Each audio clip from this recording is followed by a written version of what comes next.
बहु असोत सुंदर संपन्न की महा, बहु असोत सुंदर संपन्न की महा, प्रियामुचा एक महाराष्ट्र देश हा, प्रियामुचा एक महाराष्ट्र देश हा. मंडळी नमस्कार, मी सुभाष सुतार लोकसंवादमध्ये आपल्या सगळ्यांचं स्वागत करतो. मंडळी, आज महाराष्ट्र दिन, त्याचबरोबर आंतरराष्ट्रीय कामगार दिन आणि बुद्ध पौर्णिमा, अतिशय आनंदाचा हा क्षण. आणि महाराष्ट्र दिनाच्या निमित्ताने महाराष्ट्रातल्या तमाम मराठी माणसांना, मराठी बांधवांना लोकसंवादच्या या व्यासपीठावर मनापासून शुभेच्छा देतो. बा महाराष्ट्राला नमन करत असताना बा महाराष्ट्र सामाजिक, सांस्कृतिक, आर्थिक, राजकीय अशा सर्व क्षेत्रावर तू अधिक मोठा हो आणि या महाराष्ट्रातल्या तमाम मराठी प्रेक्षकांच्या जीवावर असंच तू राज्य कर, एवढीच अपेक्षा या ठिकाणी व्यक्त करतो. आज महाराष्ट्र दिनाच्या निमित्तानं राज्याचे मुख्यमंत्री देवेंद्र फडणवीस यांनी अवघ्या 7-8 मिनिटांमध्ये महाराष्ट्राला कसं एका धाग्यामध्ये आपण गुंफणार आहोत, महाराष्ट्राची सामाजिक, सांस्कृतिक, आर्थिक जडणघडण होत असताना महाराष्ट्राच्या समतोल विकासाची जी बुलेट ट्रेन आहे ती देवाभावांनी अतिशय कमी वेळामध्ये त्यांनी महाराष्ट्रापुढे ठेवली आहे. महाराष्ट्राचा प्रगती करतोय. सामाजिक क्षेत्रात महाराष्ट्राचं योगदान कसं आहे, शेतीच्या संदर्भात महाराष्ट्राची भूमिका कशी आहे, शेतकरी बाप कसा सुखी झाला पाहिजे त्यासाठी राज्य शासन काय करते, लाडक्या बहिणीच्या संदर्भामध्ये महाराष्ट्र सरकारची भूमिका, एकूणच महाराष्ट्राच्या जडणघडणीत महाराष्ट्र सरकारची भूमिका अत्यंत महत्त्वाची आहे. हे आज महाराष्ट्राला एक राज्याचा मुख्यमंत्री म्हणून मी सांगतोय असं वचन आज देवेंद्र फडणवीस यांनी देत असताना महाराष्ट्राच्या समतोल विकासाचं स्वप्न येणाऱ्या काही वर्षात ते अधिक वृद्धिंगत होणार आहे हे आज देवेंद्र फडणवीस यांनी महाराष्ट्राला सांगितलंय.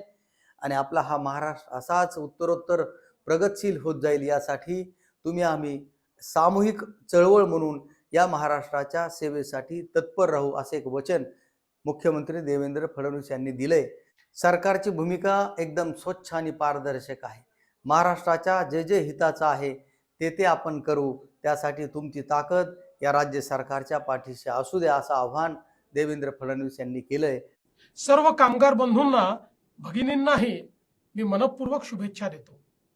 संयुक्त महाराष्ट्राच्या चळवळीतील सर्व ज्ञात अज्ञात सेनानींना मी कृतज्ञतेने आदरांजली अर्पण करतो. छत्रपती शिवाजी महाराज, भारतीय संविधानाचे शिल्पकार, महामानव भारतरत्न डॉक्टर बाबासाहेब आंबेडकर यांना मी वंदन करतो. गेल्या वर्षी संयुक्त महाराष्ट्राच्या चळवळीला 65 वर्ष पूर्ण झाले होते. यंदाचाही महाराष्ट्र दिन हा विशेष आहे. महाराष्ट्र दिन हा केवळ उत्सवाचा दिवस नाही, हा आत्मपरीक्षणाचाही दिवस आहे.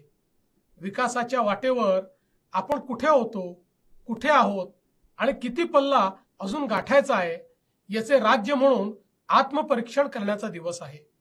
मी आज तुमच्याशी संवाद साधत असताना जग एक अत्यंत कठीण वळणावर उभे आहे. आखाती देशांमध्ये युद्ध सुरू असलेल्या संघर्षाची झळ आता संपूर्ण जगाला बसते.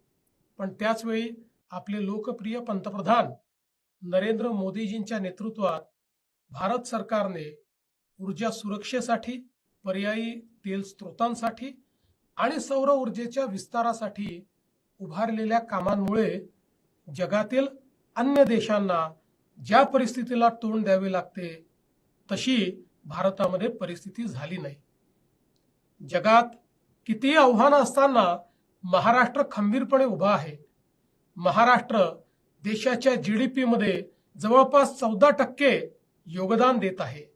2024-25 मध्ये महाराष्ट्राने 1,64,875 कोटी रुपयांची थेट परकीय गुंतवणूक आकर्षित केली. हे प्रमाण देशात आलेल्या एकूण परकीय गुंतवणुकीच्या 39% आहे.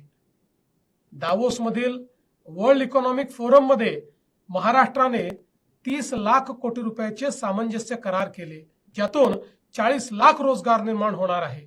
जगात आर्थिक समस्या असताना देखील महाराष्ट्राने जगातली 30वी अर्थव्यवस्था म्हणून झेप घेतली आहे. हेच आपल्या राज्याचे सामर्थ्य आहे. हा विकास समतोल असावा याचा विचार करून गडचिरोली, धुळे, नंदुरबार यासारखी जिल्हे देखील आता गुंतवणुकीच्या नकाशावर आले आहेत. यावर्षी एल निनोच्या परिस्थितीमुळे 2026च्या हंगामातील पाऊस सरासरीपेक्षा कमी असेल असा अंदाज हवामान विभागाने व्यक्त केला आहे. आपला खरीप हंगाम पूर्णपणे पावसावर अवलंबून आहे. त्यामुळे हा अंदाज गांभीर्याने घेणे आवश्यक आहे. पेरणीची घाई करू नका. कृषी विभागाकडून येणाऱ्या प्रत्येक सूचनेकडे लक्ष द्या. त्यातून या संकटापासून बचाव करणे सोपे जाईल. त्याचवेळी मला शेतकरी बांधवांना आश्वस्त करायचे आहे की सरकार म्हणून आम्ही आधीपासूनच पाणी, चारा याचे नियोजन प्रारंभ केले आहे. जलयुक्त शिवार, गाळमुक्त धरण, गाळयुक्त शिवारच्या कामांना गती देण्यास तसेच त्यासाठी प्राधान्याने निधी देण्यास सांगण्यात आले आहे. ठिबक सिंचन, तुषार सिंचन यांचा जास्तीत जास्त वापर करा. पाण्याची बचत हे तसेही आपले राष्ट्रीय कर्तव्य आहे. राज्यात खते आणि बियाण्यांची कोणती कमतरता पडणार नाही अशा प्रकारचा प्रयत्न आपण करतो. लिंकिंग करणाऱ्या दुकानांवर कडक कारवाईचे आदेश दिले आहेत. गेल्या वर्षी पूर आणि अतिवृष्टीमुळे बाधित शेतकऱ्यांच्या खात्यावर 15,576 कोटी रुपये आपण जमा केले आहेत. शेतकऱ्यांसाठी पुण्यश्लोक अहिल्यादेवी होळकर शेतकरी कर्जमाफी योजना आपण जाहीर केली आहे. शेतकऱ्यांना मोफत वीज दिली जाते आहे.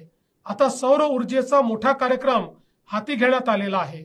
कितीही नैसर्गिक संकटे आली तरी महाराष्ट्राच्या विकासाचा रथ थांबणार नाही. विकसित महाराष्ट्राचा आराखडा आपण तयार केलाय.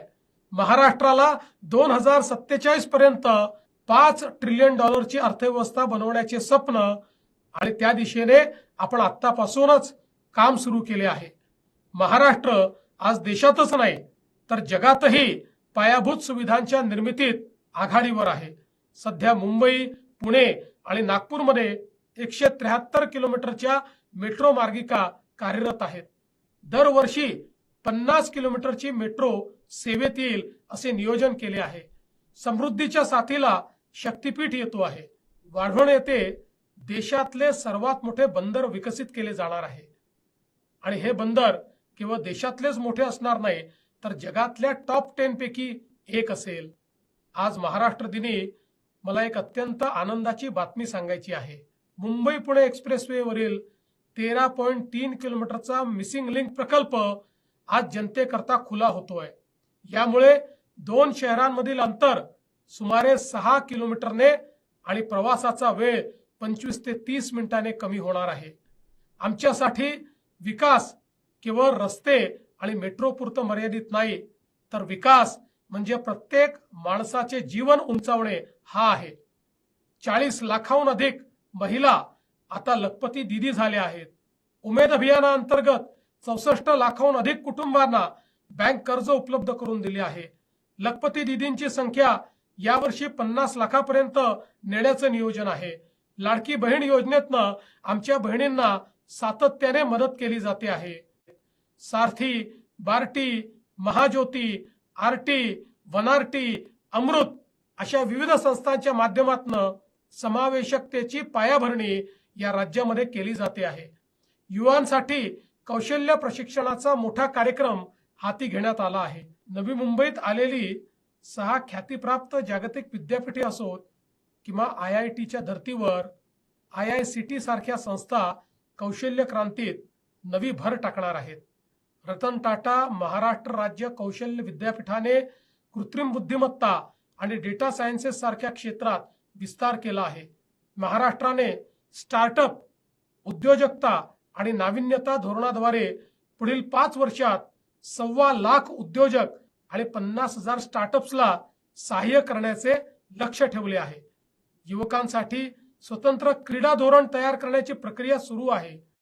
गडचिरोली नक्षलमुक्त झाले आहे आणि पोलाद शहर म्हणून नावारूपास येण्यासाठी वेगाने पावले टाकते आहे. महाराष्ट्रातील 11 किल्ले युनेस्को जागतिक वारसा यादीमध्ये समाविष्ट झाले आहेत. छत्रपती शिवाजी महाराजांच्या पराक्रमाचीही जगाने दखल घेतली आहे.